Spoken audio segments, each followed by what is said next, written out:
Hi friends, welcome to Diya cooking. இன்றைக்கி சம்பா கோதுமை உப்புமா தான் பார்க்க போகிறோம். சம்பா கோதுமை 250 கிராம், 1 டீஸ்பூன் கடுகு, 1 டீஸ்பூன் உளுந்தம்பருப்பு, 1 டீஸ்பூன் பச்சைக்கடலைப்பருப்பு, 10 வெங்காயம், சிறிது இஞ்சி துண்டு, 2 வரமிளகா, கருவேப்பிலை, தேவையான அளவு உப்பு. ஒரு கடாயில் எண்ணெய் ஊற்றிக்கலாம்.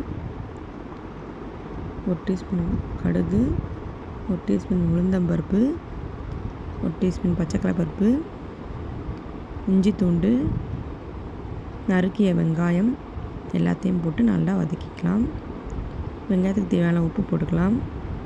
2 வரமிளகா, கருவேப்பிலை எல்லாத்தையும் போட்டு வதக்கிட்டு சம்பா கோதுமைக்கு 1க்கு 4 மடங்கு தண்ணி ஊற்றிக்கலாம். தண்ணி ஊற்றி இன்னொரு கடாயில் கொஞ்சம் எண்ணெயை ஊற்றி சம்பா கோதுமையை போட்டு நல்லா வறுத்து எடுத்துடணும்.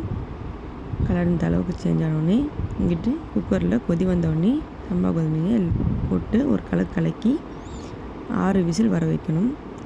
6 விசில் வந்தோடனே எடுத்தோன்னா சுட சம்பா கோதுமை உப்புமா ரெடி. இந்த வீடியோ உங்களுக்கு பிடிச்சிருந்தா லைக் பண்ணுங்கள், ஷேர் பண்ணுங்கள், கமெண்ட் பண்ணுங்கள்.